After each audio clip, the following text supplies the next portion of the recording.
कि सबसे ज्यादा दूध श्रावण के महीने में ही शंकर भगवान पर क्यों चढ़ता है, उसका वैज्ञानिक कारण क्या है। श्रावण के महीने में शंकर भगवान पर गाय का दूध सबसे ज्यादा इसलिए चढ़ता है क्योंकि गाय हरा चारा खाती है। बारिश होने लगती है आषाढ़ से तो हरा चारा खाना गाय चालू कर देती है, और गाय जब हरा चारा खाती है तो उस हरे चारे में हो सकता है कोई जीव हो, कोई झिंगुर हो, कोई ऐसा जीव हो जहरीला, और वो गाय उस चारे को खाते खाते उसके शरीर में हरे चारे के रूप में वो विषधर जीव भी चला जाता है। जब विष अंदर जाता है तो गाय के रक्त के शरीर की नाड़ियों के माध्यम से दूध में मिल जाता है। इसलिए वैज्ञानिक कारण यह है कि गाय का जो दूध कच्चा निकलता था श्रावण के महीने में वो शंकर भगवान को समर्पित कर देते थे कि ये विष वाला दूध हमारे घर में कोई पिए ना। इसलिए शंकर भगवान को कच्चा दूध चढ़ता है, पका हुआ नहीं,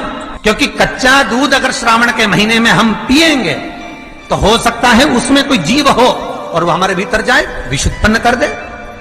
इसलिए श्रावण में पका हुआ दूध गर्म कर कर उसको पिया जाता है। पर शंकर भगवान को कच्चा समर्पित किया, विषधर को विष ही धारण हो सकता है। शिव की आराधना दक्षिण की ओर से बैठकर उत्तर की ओर करें, पूर्व की ओर से बैठकर पश्चिम की ओर करें, पश्चिम की ओर से बैठकर पूर्व की ओर करें, उत्तर की ओर से बैठकर दक्षिण की ओर करें।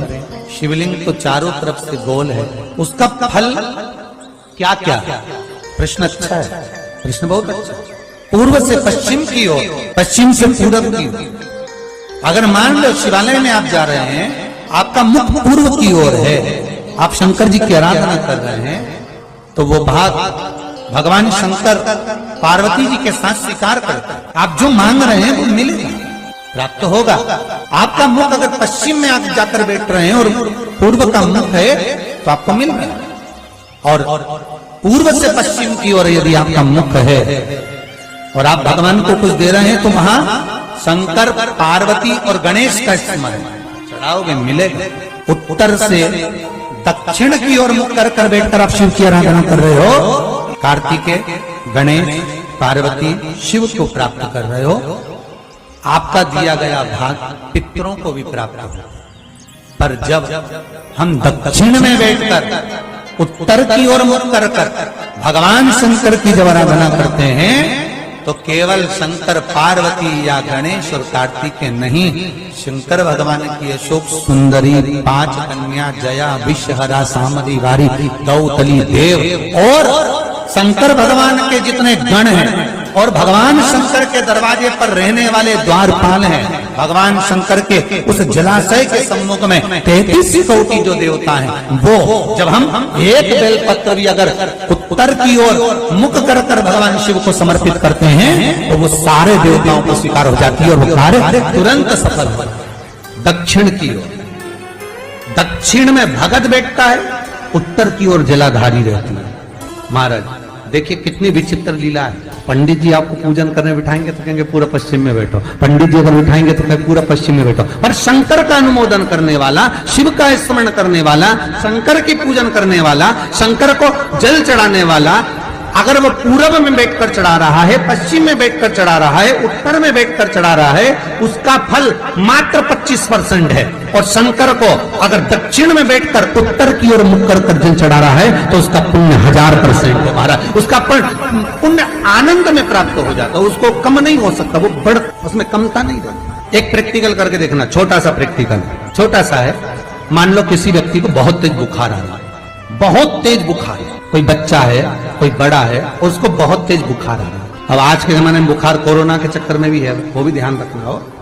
पर मान लो किसी व्यक्ति को बुखार बहुत तेज आ रहा है, बच्चा तप भी बहुत रहा है, 1 लोटा पानी महाराज लेकर जाइए, उल्टे हाथ में उस कलश को रखिएगा, सीधे हाथ से उस कलश के ऊपर हाथ रखकर लेकर ऐसे कैसे ही मंदिर में चले जाओ शंकर जी के। दक्षिण की ओर खड़े हो, उत्तर की ओर मुख करो, एक पात्र भी लेकर जाओ, उस पात्र को जहां से पानी गिरता है वहां रख दीजिए और उस पानी को शंकर जी को चढ़ा दीजिए। उस पानी को लेकर जाओ, एक बाल्टी में डाल दो, दूसरा पानी उसमें भर लो, जिस व्यक्ति को बुखार आ रहा है उसको स्नान करा दो।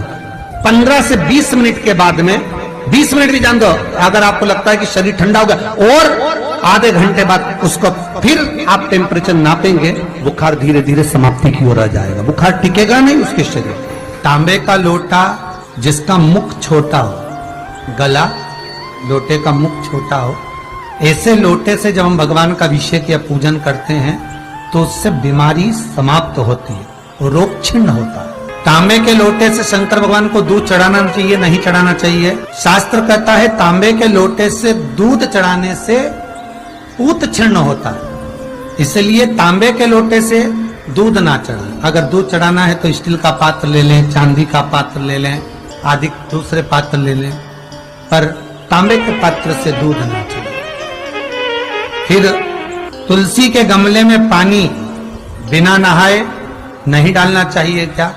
वैसे शिव महापुराण में एक बात अच्छी लिखी है और स्कंद पुराण में भी लिखी है कि यदि तुलसी और बेलपत्र, क्या क्या चीज, तुलसी और बेलपत्र बिना नहाए स्पर्श नहीं करना चाहिए। अगर बेलपत्र की पत्तियों को भी तोड़ना है, उतारना है, तुलसी के दल को भी उतारना है तो बिना नहाए ना उतारे। स्नान कर लिया हो तो तुलसी के दल को स्पर्श करें, तुलसी को स्पर्श करें, या बेलपत्र को। बेलपत्र का भी स्पर्श बिना स्नान के नहीं किया जाए शिव महापुराण के अनुसार। समझ में आता है? सीधा बेलपत्र और उल्टा बेलपत्र समझ लेना, बहुत अच्छे से समझिएगा।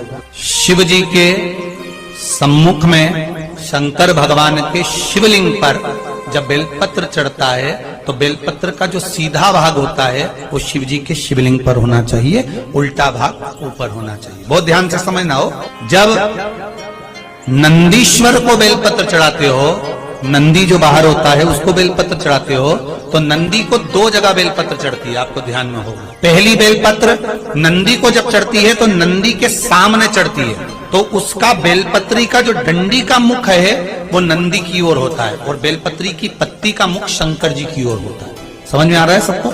डंडी का मुख, जैसे नंदी ऐसे बैठा है तो डंडी का मुख नंदी की ओर होगा, पत्ती का मुख शिव के, और ये सीधी की सीधी नंदी के सामने नीचे रखा जाता है, नंदी के सामने। और एक बेलपत्र जब नंदी के ऊपर चढ़ती है तो डंडी का मुख शिव जी के ऊपर होता है और इस पत्ती का मुख नंदी के सिर पर नंदी की ओर होता है।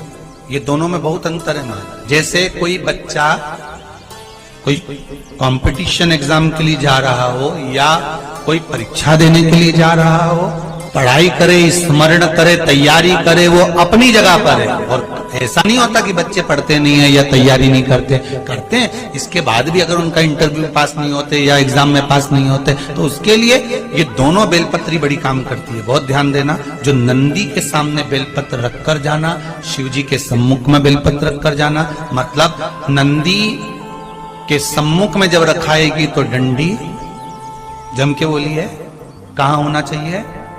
नंदी की ओर। और जब ऊपर रखाएगी तो डंडी शिव की ओर हो। ये दो बेलपत्र रखकर शिव जी का स्मरण कर कर जाएं, कार्य सफलता की ओर बढ़ता है। कोई काम के लिए आप जा रहे हैं तो उसमें सफलता मिल जाती है, उसमें सफलता प्राप्त। शिव जी को बेलपत्र चढ़ा रहे हो, जो चिकना भाग है, सीधा भाग शिव जी के ऊपर, शंकर भगवान के ऊपर। थाली में अगर शिवलिंग का निर्माण कर रहे हो, पार्थिव शिवलिंग का निर्माण कर रहे हो, तो थाली में जब बेलपत्र रखोगे तो सीधी रखोगे, फिर उसके ऊपर शिवलिंग का निर्माण। अगर आप निर्माण करते हैं पार्थिव शिवलिंग का और बनाते हैं। अब एक नियम बड़ा विचित्र है। शंकर पर जल चढ़ाने का जो भाव वर्णित किया जाता है कि हम शंकर को मंदिर में जाकर जल चढ़ाते हैं तो खड़े खड़े चढ़ाएं कि बैठकर चढ़ाएं। बहुत ध्यान देना साहब। शंकर में मंदिर में जाकर हम भगवान शंकर को जल चढ़ाएं तो खड़े होकर चढ़ाएं कि बैठकर चढ़ाएं। अब दो तरह का शिवलिंग है मंदिरों में, दो तरह का शिवलिंग का निर्माण होता है, ठीक है? एक विष्णु शिवलिंग, एक शक्ति पार्वती शिवलिंग। बहुत ध्यान से सुनना। दो तरह का शिवलिंग मंदिरों में होता है, दो तरह का शिवलिंग मंदिरों में होता है, समझ लेना बहुत अच्छी तरह से। एक शिवलिंग वो होता है जो जमीन पर डायरेक्ट जलाधारी रहती है, शिवलिंग रहता है, ऐसी जलाधारी पूरी की पूरी, और शिवलिंग जमीन पर रखा रहता है, डायरेक्ट जमीन पर। आप जल ले जाकर चढ़ाए, निकल गया रास्ते से। एक शिवलिंग जो जमीन पर डायरेक्ट शंकर भगवान की जलाधारी और शिवलिंग रखा रहता है, वो शक्ति शिवलिंग कहलाता है। माता पार्वती का हस्त कमल उस शिवलिंग के सम्मुख में, और दूसरा शिवलिंग एक डमरू जैसा होता है। एक डायरेक्ट नीचे रखा हुआ शिवलिंग और एक भगवान जो नीचे डमरू जैसी आकृति होती है, इस पे जो डमरू जैसा जो भाग बना होता है, ये भगवान विष्णु का हस्त कमल है, और ऊपर का जो भाग है वो भगवान ब्रह्मा का हस्त कमल है। इसको विष्णु शिवलिंग कहते हैं। आप शक्ति शिवलिंग का जब जब अभिषेक करें, बहुत ध्यान रखना अपनी जिंदगी में इस प्रसंग को।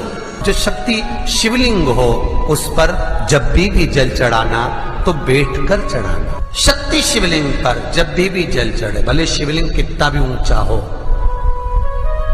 कितना भी ऊंचा हो, तो संघी से चढ़ा दो, पर जल बैठकर चढ़ाए। भले शिवलिंग कितना भी ऊंचा हो, पर अगर भूमि टच है, शिवलिंग अगर भूमि टच है, शक्ति शिवलिंग है, तो भले आधा शिवलिंग नहाए, आधे पर पानी जाए, पर बैठकर ही स्नान कराया जाता है। और महाराज, यदि हरीश्वर शिवलिंग है, अर्थात भगवान विष्णु के हस्त कमल पर, ब्रह्मा के हस्त कमल पर यदि शिवलिंग है, तो वो शिवलिंग का जब भी स्नान कराएंगे, अभिषेक कराएंगे, पूजन कराएंगे, तो खड़े होकर ही करना है। और खड़े होने का भी तरीका होता है, दोनों चरण बराबर में रखकर कभी भी शंकर भगवान के शिवलिंग का स्नान नहीं कराया जाता। दोनों चरण बराबर रखकर, अगर हरीश्वर शिवलिंग है, किसी मंदिर में शंकर को जल चढ़ाने के लिए आप गए हो और शंकर को जल चढ़ा रहे हो, तो हरीश्वर अगर शिवलिंग है तो दोनों पांव बराबर रखकर नहीं, एक सीधा चरण थोड़ा सा आगे रखिए और उल्टा चरण थोड़ा सा पीछे रखकर भगवान शंकर का जलाभिषेक करने पर लक्ष्मी जैसे अपने चरण रहते हैं, भगवान शंकर उसी तरह से लक्ष्मी को दौड़ा